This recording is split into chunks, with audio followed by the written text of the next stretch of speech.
Good evening. आज हिंदी पढ़ा रहे हैं क्लास 10। प्रश्न संख्या 1 से 100 तक के प्रत्येक वस्तुनिष्ठ प्रश्न के साथ 4 विकल्प दिए गए हैं जिनमें से कोई एक उत्तर है।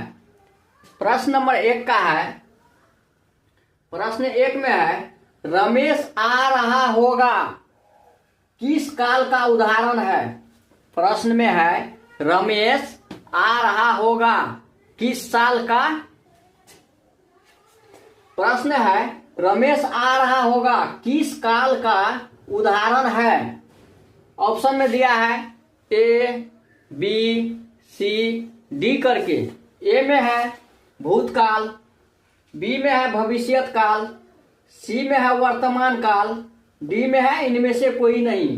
प्रश्न में है रमेश आ रहा होगा, आता है या नहीं आता है, आ रहा होगा है तो भविष्यत काल है। उत्तर में क्या देना है, भविष्यत काल। उत्तर क्या होगा, भविष्यत काल।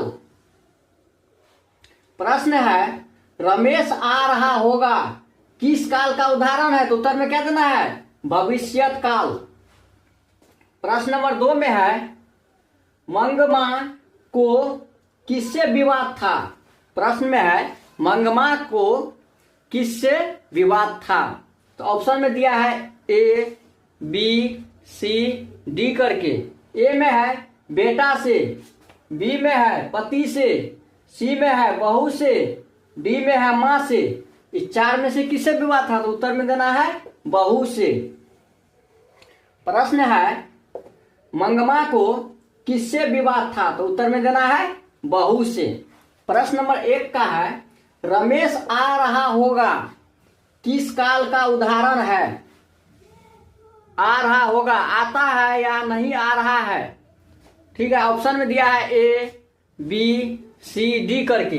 ए में है भूतकाल, बी में है भविष्यत काल, डी में है वर्तमान काल, डी में है इनमें से कोई नहीं। तो उत्तर कौन होगा, रमेश आ रहा होगा तो भविष्यत काल। ये क्या है, उत्तर है भविष्यत काल। उत्तर में लिखिए भविष्यत काल। प्रश्न नंबर 2 का है मंगमा को किससे विवाद था। ए में है बेटा से, बी में है पति से, सी में है बहू से, डी में है मां से। तो उत्तर कौन होगा, बहू से। उत्तर में लिखना है बहू से। प्रश्न है रमेश आ रहा होगा किस काल का उदाहरण है।